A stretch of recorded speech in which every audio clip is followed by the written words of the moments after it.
When it comes to growing your fitness studio, seeing is believing. And the best way for people to see that your place is the place for them is on your social media. Here's how to grow your Instagram and Facebook profiles to attract new members. So when it comes to social media content, the first thing that you want to do is create a social media calendar. Why do you create a social media calendar? Because it helps you create consistent posts on a daily and weekly basis. It allows your subscribers and your followers to get a consistent pattern of what you're showing them and what you're promoting on your social media platforms on a consistent basis. Think about it.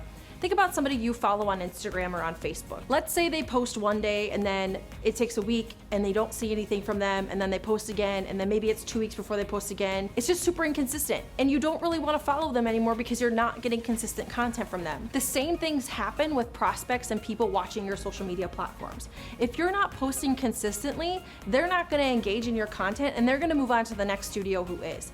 So create a social media content calendar. Here's how you can do it. Maybe you do Motivation Mondays. Maybe you do Trainer Tip Tuesdays. Maybe you do Wellness Wednesdays. You want to have a content calendar that makes sense for posting, that tells a story, but you have a consistent process for that. Especially if you want to hire somebody, if you want to hire somebody to do that job eventually, you want to create that calendar so somebody in that role has a process to follow. The next thing about content is you want to share content that tells a story. You want to get people to know you, to like you, and to trust you. You get them to know you by sharing stories about your staff. Maybe you talk about your studio manager. Maybe you talk about your coaches. Maybe you talk about you as an owner.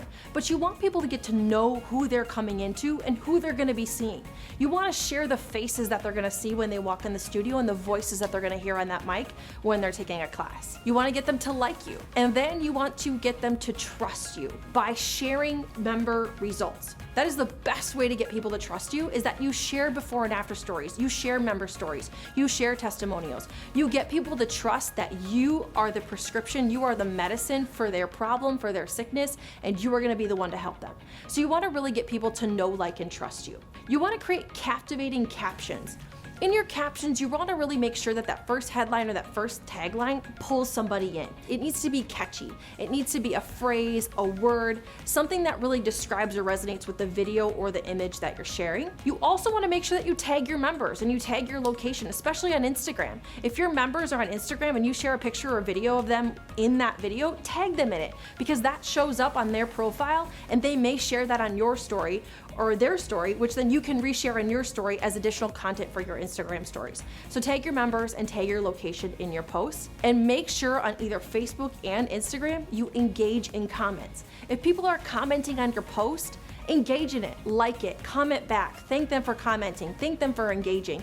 Get that engagement up, because that lets people know that there are real people behind those posts and there are real people listening to them and wanting to engage in them on your social media platforms. The next thing is you want to be careful about not cross-posting the same content. So what you post on Instagram, don't just turn around and post on Facebook because you're lazy. Create different content for different platforms. Why? Because your audiences are different on both platforms. Your audience on Facebook may not be the same audience that you have on Instagram. Also, if you can, it's nice to have a social media strategist or a social media person on your team. Maybe it's one of your coaches. Maybe you pay an additional stipend to one of your coaches to post on social media once a day, to share a story in class. Maybe you have one of your front desk people do it, but you want to have somebody in your studio that is actually engaging and posting on your social media for you, live and in action. That is important because content is key when it comes to both platforms, and being able to delegate that and assign that to somebody makes it easier for you as an owner to really get good content on a consistent basis. The other thing is when it comes to the quality of content, you really want to make sure that your content is quality. And by quality, I mean not blurry images, not shaky videos. Maybe you look for a photographer, a videographer to come in and shoot a bunch of content in a class, but it needs to be quality.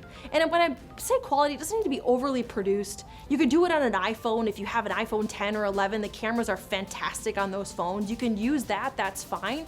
But just make sure that your content is quality. And the other thing is Thinking about the bios that you create on your Facebook and on your Instagram, and Mike talked about this the other day, and it kind of resonated with me as a studio owner, is like, what do your Instagram bio and your Facebook bio say about you? Do you have your website in there? Do you have your accurate address? Do you have your accurate phone number? Is your banner picture on your Facebook the current offer that you're running in your studio? Does your Instagram bio sell for you? Your post shouldn't do the selling, your bio should do the selling, especially on Instagram. Maybe you have a podcast or a blog that you share. Make sure all your links work. Make sure that your offers are congruent on both places. Just always make sure that your information is up to date in both bios. When it comes to your IG highlights, a lot of people look at those highlights on Instagram across the top where you can share your stories. You want to do your best to have at least 5 highlights. Maybe you highlight nutrition tips. Maybe you highlight your workouts. Maybe you highlight before and after testimonials. Maybe you highlight your staff. Figure out different highlights that you can put in there that really shows off your studio and the results that you can provide. Again, goes back to, why do you do these things? You want people to know, like, and trust you. And providing good content and stories on your social media really allows your prospects to do this. The next thing that I want to mention is on your Facebook, especially if you're marketing, you want to ask for interaction on your Facebook ads. So if you're running Facebook ads and Instagram ads, you want people sharing them, you want people liking them, you want people commenting on them, because the algorithms really like it when people engage with your posts. So ask your staff to engage, ask your members to engage, you engage. If people are commenting, comment back.